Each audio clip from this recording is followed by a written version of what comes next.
Alexandre se réveilla en sursaut. Le cœur battant. Les souvenirs affluant comme une vague glacée. À 17 ans. Son père l'avait poussé du haut des escaliers de leur maison familiale à Lyon. Criant des insultes homophobes qui résonnaient encore dans ses cauchemars et maintenant. 13 ans plus tard. Ce même père agonisait dans un hôpital parisien. Laissant derrière lui une fortune qui pourrait payer l'opération miracle capable de lui rendre l'usage de ses jambes. Mais pour obtenir cet argent, Alexandre devait affronter l'homme qui avait brisé sa vie. Une confrontation qui risquait de le détruire à nouveau. Il était 7 heures du matin.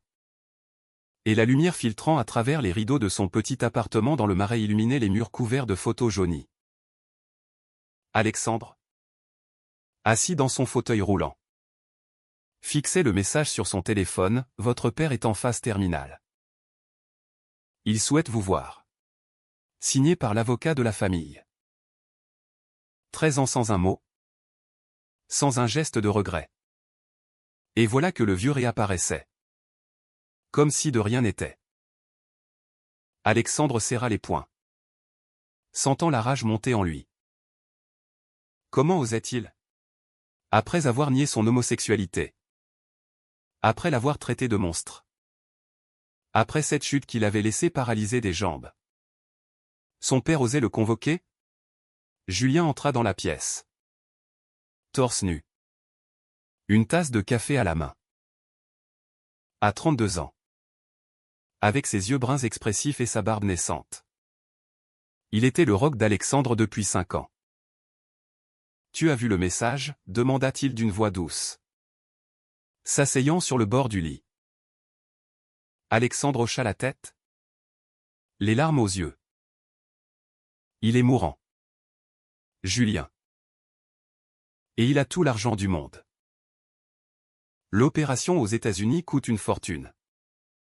Mais avec son héritage. Julien posa la tasse et prit la main d'Alexandre. Et si c'est un piège? Ton père t'a déjà détruit une fois. Tu crois vraiment qu'il va te léguer quoi que ce soit sans condition? Alexandre détourna le regard. Julien avait raison. La famille Beaumont était une dynastie industrielle. Conservatrice jusqu'à l'os. Son père, Henri, avait toujours prôné les valeurs traditionnelles. La messe du dimanche. Le mariage hétéro. Découvrir son fils unique embrassant un garçon dans le jardin avait été le déclencheur d'une fureur incontrôlable. Ce jour-là, à 17 ans, Alexandre rentrait du lycée. Le cœur léger après son premier baiser avec Lucas. Un camarade de classe. Il n'avait pas prévu de le dire à ses parents si tôt. Mais Henri les avait surpris. Dégénéré, avait hurlé son père. Le traînant à l'intérieur. La dispute avait escaladé. Des mots durs échangés. Jusqu'à ce que Henri, dans un accès de rage, le pousse violemment. Alexandre avait dévalé les marches en marbre. Son corps heurtant chaque degré. Un craquement sinistre dans sa colonne vertébrale. À l'hôpital. Les médecins avaient confirmé, paraplégie. Henri avait prétendu un accident. Une chute accidentelle. Et la police avait classé l'affaire. Influencée par la position sociale des Beaumont. Sa mère, Élise, avait pleuré en silence. Mais n'avait rien dit.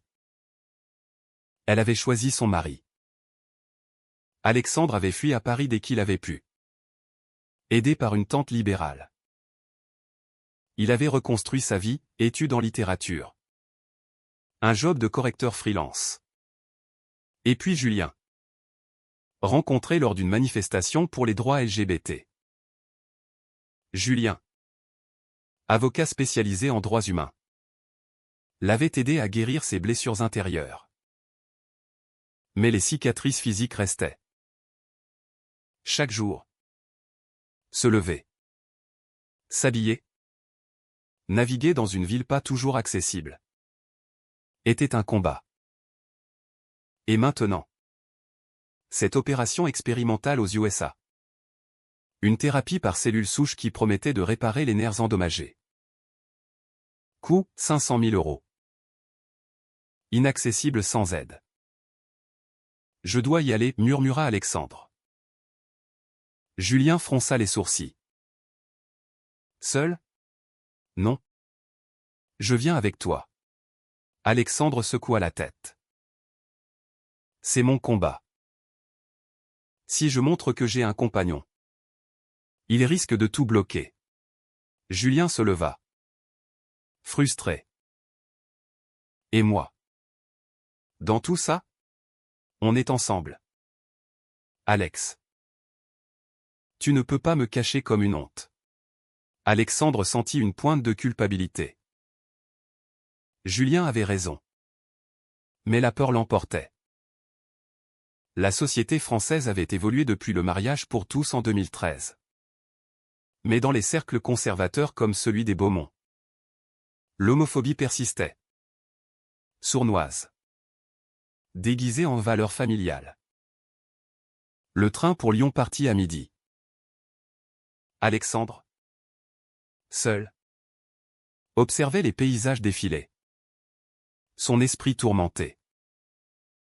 Arriverait-il à affronter Henri sans craquer? Et si son père refusait de l'aider? Pire, s'il exigeait une repentance. Une dénégation de son identité? À la gare, un chauffeur l'attendait. Envoyé par l'avocat.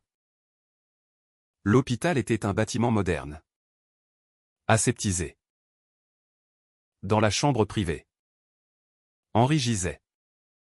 Pâle. Relié à des machines. À 65 ans. Il paraissait plus vieux. Usé par le cancer du pancréas. Élise était là. Les yeux rougis.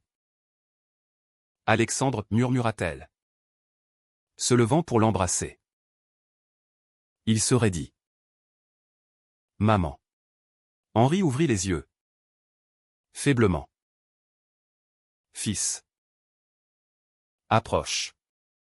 Alexandre roula son fauteuil près du lit. Pourquoi m'as-tu appelé? Demanda-t-il d'une voix tremblante. Henri toussa. Je meurs. L'héritage. Il est à toi. Mais il y a des conditions. Alexandre sentit son estomac se nouer. Des conditions. Toujours des conditions. Quelles conditions? Henri le fixa. Un éclat de son ancienne dureté dans le regard. Renonce à cette vie. Marie-toi avec une femme. Donne-moi des petits-enfants légitimes. Alexandre eut un rire amer. Tu es sérieux? Après m'avoir poussé dans les escaliers? Élise intervint, c'était un accident. Alex. Non, cria Alexandre.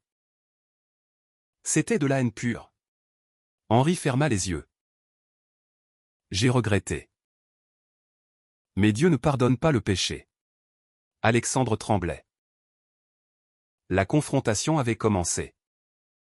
Et il savait que ce n'était que le début d'un tourbillon de décisions déchirantes. De retour à Paris ce soir-là, Alexandre raconta tout à Julien. Il veut que je mente. Que je nie qui je suis pour son argent. Julien serra les dents.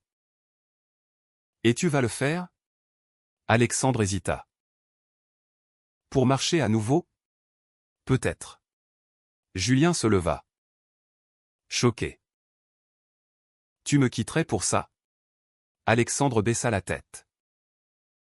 Le conflit intérieur le rongeait, sa mobilité contre son amour. Sa dignité contre sa survie. La nuit fut longue. Remplie de disputes murmurées. Le lendemain. Un appel de l'avocat, votre père a modifié son testament. Tout dépend de vous. Alexandre savait qu'il devait choisir. Mais chaque option semblait une trahison. Les jours suivants furent un tourbillon de doutes et de tensions. Alexandre passait ses nuits à fixer le plafond, imaginant une vie où il pourrait marcher, courir, danser avec Julien. Mais à quel prix? Julien, de son côté, se sentait trahi. Tu envisages vraiment de le faire? Demanda-t-il un soir, alors qu'ils dînaient dans leur petit appartement. Alexandre soupira. Ce n'est pas si simple. Imagine, je pourrais voyager sans fauteuil. Gravir les escaliers du Sacré-Cœur. Être indépendant. Julien posa sa fourchette. Et nous? Notre relation? Tu la sacrifierais pour des jambes? Alexandre sentit la culpabilité l'envahir. Ce ne serait qu'une façade. Un mariage blanc. Pour l'héritage. Julien secoua la tête. Une façade? Ton père exigera des preuves. Des enfants? Alex. Et moi? Je deviendrai quoi? Ton secret honteux. La dispute escalada. Julien, avocat passionné, avait toujours lutté contre les injustices. Voir Alexandre plier face à l'homophobie de son père le rendait furieux. La France a changé. On a le Pacs. Le mariage gay. L'adoption. Pourquoi céder à un bigot mourant? Alexandre répliqua, parce que je suis fatigué de lutter. 13 ans en fauteuil. Julien. Les regards de pitié dans la rue. Les ascenseurs en panne. Les jobs refusés parce que pas accessibles. Cet argent pourrait tout changer. Julien se leva. Les yeux brillants. Et si tu perds ton âme en chemin? Il sortit, claquant la porte. Alexandre resta seul. Le cœur serré. Était-ce une trahison? Ou une survie nécessaire? Le lendemain, Alexandre contacta sa mère. Élise répondit d'une voix tremblante. Ton père s'affaiblit. Il veut te revoir. Alexandre accepta. Mais cette fois, il irait avec Julien. Pas question de te cacher, dit-il à son compagnon. Qui accepta à contre-cœur. Le voyage à Lyon fut tendu. Un silence pesant dans le train. À l'hôpital. Henri parut choqué en voyant Julien. Qui est-ce? Grogna-t-il. Alexandre redressa le menton. Mon partenaire. Julien. Henri toussa violemment. Pas sous mon toit. Élise intervint, Henri. S'il te plaît. Mais le vieil homme explosa, c'est contre nature. Dieu punit les sodomites. Julien serra les poings. Mais Alexandre posa une main sur son bras. Papa. Écoute-moi. J'ai besoin de cet argent pour une opération. Sans condition. Henri ricana faiblement. Sans condition? Jamais. Renonce à cette perversion. Ou rien. La discussion tourna au vinaigre. Alexandre raconta son calvaire, les thérapies interminables. La dépression. Les amis perdus.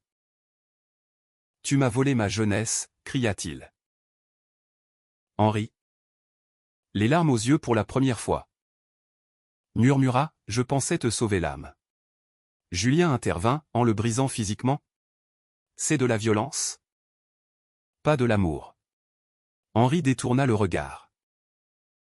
Élise pleurait en silence. À la fin. Alexandre posa un ultimatum, change le testament. Ou je pars pour toujours. Henri hésita. Puis hocha la tête. D'accord. Mais promets-moi de réfléchir. De retour à Paris. Alexandre se sentait vidé. Avait-il gagné? Ou juste reporté l'inévitable? Mais les choses se compliquèrent. L'avocat appela, votre père a ajouté une clause. Vous devez signer un document renonçant publiquement à votre mode de vie. Et épouser une femme choisie par la famille. Alexandre raccrocha. Furieux. C'était pire que prévu.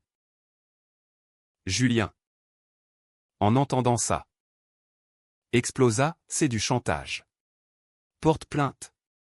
Mais Alexandre savait que c'était futile. Henri avait des connexions. Et l'accident l'était classé depuis longtemps. Pire. Des rumeurs commençaient à circuler dans les médias locaux, le fils prodigue des Beaumont revient pour l'héritage. Des articles insinuaient son homosexualité comme un scandale.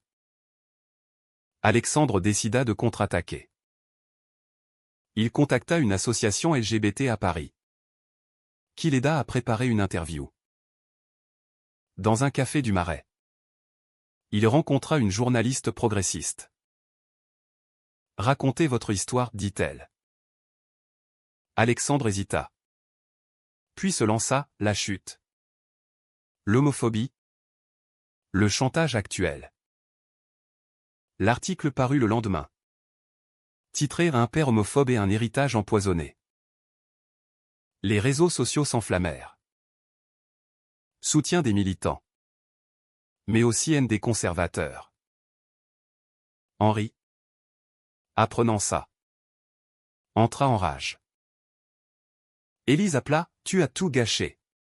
Ton père annule tout. Alexandre sentit le monde s'effondrer. Avait-il poussé trop loin? Julien le serra dans ses bras.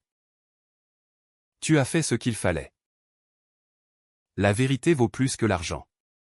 Mais Alexandre doutait. Sans opération, il resterait prisonnier de son corps. Et maintenant, la famille le haïssait plus que jamais. Une lettre arriva, convocation chez l'avocat. Alexandre s'y rendit seul, craignant le pire. L'avocat, un homme austère, lui tendit des papiers. Votre père a changé d'avis.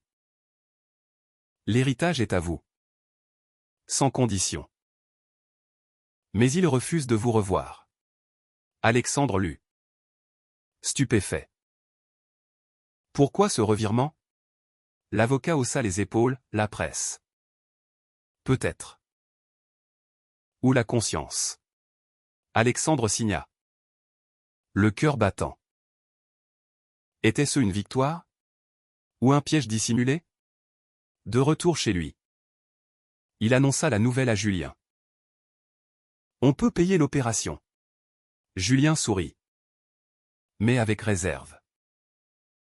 Et après? Ton père est toujours vivant. Pour l'instant. Alexandre hocha la tête. Le cancer progressait vite. Henri mourut 2 semaines plus tard. Sans un mot d'adieu. À l'enterrement. À Lyon, Alexandre roula son fauteuil dans l'église bondée. Élise l'ignora. Entourée de la famille conservatrice. Des murmures, le gay qui a tué son père de chagrin. Alexandre serra les dents. Julien à ses côtés. La société française, malgré ses lois progressistes, gardait des poches de préjugés profonds. L'héritage arriva enfin, des millions. Assez pour l'opération et plus. Alexandre et Julien prirent l'avion pour les États-Unis. Direction une clinique de pointe à Boston. L'opération était risquée, injection de cellules souches. Rééducation intensive. 50% de chances de succès, avait dit le chirurgien. Alexandre signa les papiers. Terrifié. Julien resta à ses côtés, tenant sa main jusqu'à l'anesthésie. « Je t'aime » murmura-t-il. Alexandre s'endormit, rêvant de liberté. Le réveil fut douloureux. Bandage. Moniteur. Une sensation étrange dans les jambes. Les médecins étaient optimistes, les nerfs répondent. Mais la rééducation commença. Un enfer quotidien. Physiothérapie. Exercices épuisants. Frustration. Julien loua un appartement près de la clinique. Travaillant à distance. Tu vas y arriver, encourageait-il. Alexandre, suant et grimaçant, doutait. Et si ça ne marchait pas? Avait-il sacrifié sa relation avec sa mère pour rien? Élise n'appelait plus. Coupée par la famille. De retour en France 3 mois plus tard. Alexandre marchait avec des béquilles. Un miracle progressif. Paris semblait nouvelle, monter les marches du métro. Flâner sans fatigue. Mais les cicatrices intérieures persistaient. Un soir, assis sur un banc au jardin des Tuileries, il confia à Julien, « J'ai l'impression d'avoir vendu mon âme. » Julien secoua la tête. Non. Tu as lutté pour ta vie. Mais Alexandre sentait un vide. L'argent des Beaumont pesait comme une malédiction. Il décida de donner une partie à des associations LGBT. Pour expier. Puis vint le choc, une lettre d'Élise. Ton père n'a pas changé le testament par conscience. C'était moi. J'ai forcé l'avocat. Alexandre lut. Stupéfait. Élise avouait, elle avait vu la chute. Mais par peur. Avait menti. Maintenant. Rongée par la culpabilité. Elle voulait se racheter. Rencontrons-nous, écrivait-elle. Alexandre hésita. Pardonner? Julien conseilla, c'est ta mère. Donne-lui une chance. Ils se virent dans un café lyonnais. Élise. Vieillit. Pleura. Je suis désolé. J'aurais dû te protéger. Alexandre. Les larmes aux yeux. Murmura, pourquoi maintenant? Élise baissa la tête. La mort d'Henri m'a libéré. Et voir ton interview. Tu es fort? Mon fils. Ils parlèrent des heures. Reconstruisant un lien fragile. Mais la société n'était pas si clémente. Des cousins conservateurs contestaient l'héritage au tribunal. Arguant que Alexandre, vivant dans le péché, n'était pas digne. Julien, en avocat, défendit l'affaire. C'est de la discrimination, plaida-t-il. Le juge, progressiste, trancha en leur faveur. Victoire, mais amère. Les médias s'emparèrent de l'histoire, l'héritier gay contre la famille tradie. Alexandre devint un symbole involontaire. Invité à des débats télé. Il accepta. Pour sensibiliser. L'homophobie tue, déclarait-il. Julien était fier. Mais inquiet, ne te perds pas là-dedans. Un soir, après un débat houleux, Alexandre rentra épuisé. Julien l'attendait avec un dîner. Tu as été génial. Alexandre sourit. Mais confia, je me sens exposé. Comme si ma vie était un spectacle. Julien le serra. On peut arrêter. Vivre normalement. Mais Alexandre secoua la tête. Non. C'est important. Pour les ados comme moi autrefois. Leur relation, testée par les épreuves, se renforçait. Ils parlèrent mariage. Adoption. La France le permettait. Mais les préjugés persistaient. Puis, un coup de théâtre, Lucas. Son premier amour du lycée. Le contacta via les réseaux. J'ai vu ton histoire. Besoin de parler?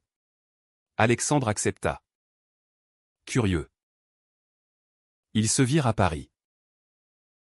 Lucas, marié avec enfant, avoua, après l'accident. J'ai eu peur. J'ai nié tout. Alexandre sentit une vieille douleur. Tu m'as abandonné. Lucas baissa les yeux. J'étais jeune. Terrifié. Pardonne-moi. Alexandre hésita. Puis hocha la tête. C'est du passé. Mais cette rencontre raviva des doutes, avait-il vraiment guéri?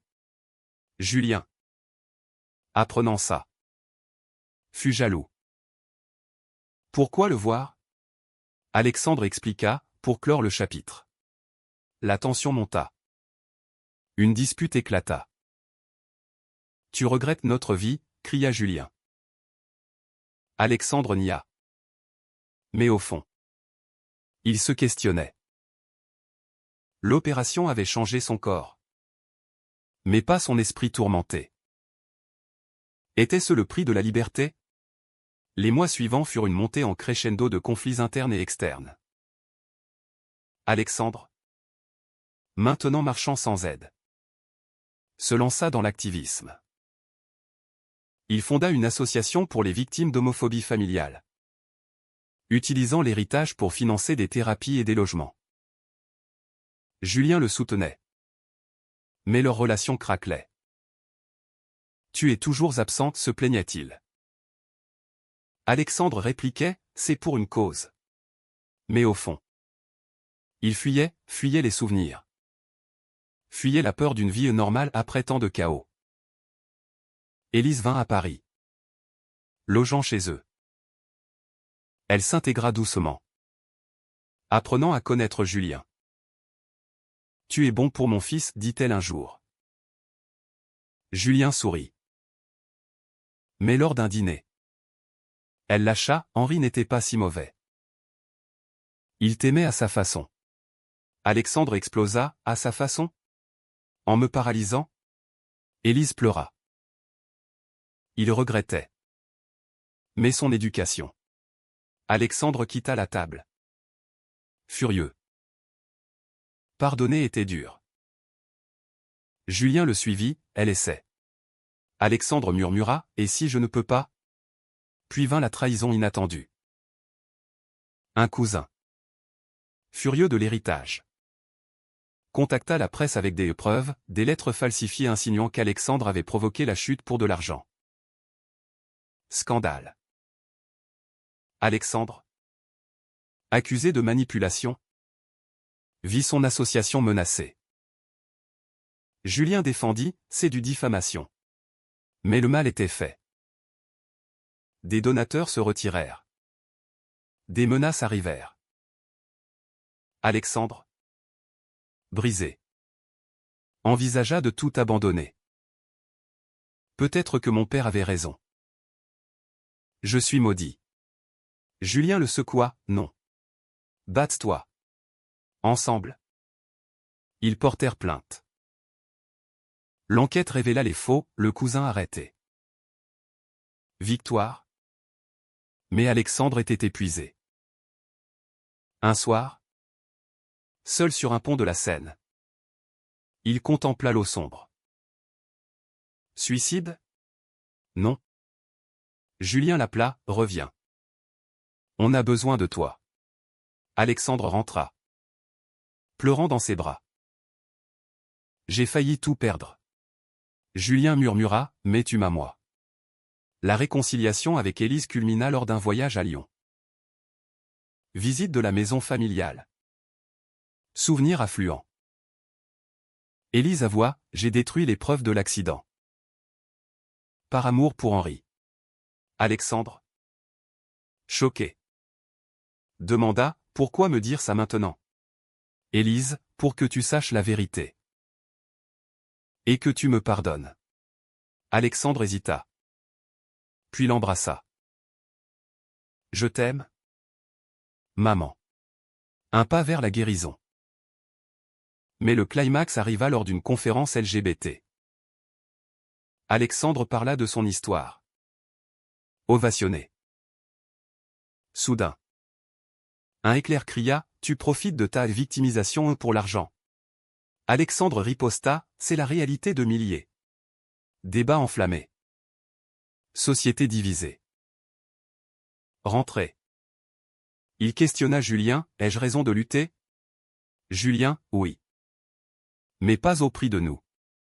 Ils décidèrent de se marier. Un acte de défiance. Cérémonie intime au Marais. Élise présente. Bonheur. Mais éphémère. Un appel, l'opération avait des complications tardives. Douleur aux jambes. Retour à Boston. Examen. Risque de rechute, dirent les médecins. Alexandre paniqua, tout ça pour rien. Julien, non. Tu as gagné ta vie. De retour? Alexandre réfléchit. L'argent? La mobilité? Valait-il les trahisons? Les douleurs? Il écrivit un livre sur son histoire. Catharsis. Succès. Mais controversé. Certains l'accusaient d'exagérer. D'autres le saluaient. Au final. Assis avec Julien. Regardant le coucher de soleil sur Paris. Alexandre posa la question, ai-je fait le bon choix en réclamant cet héritage? Ou aurais-je dû laisser le passé enterré? Était-ce une quête de justice? Ou une vengeance déguisée? Le lecteur jugera, Alexandre a-t-il raison de poursuivre l'argent de son père? Sachant le prix émotionnel. Ou la vraie force réside-t-elle dans le pardon sans compensation?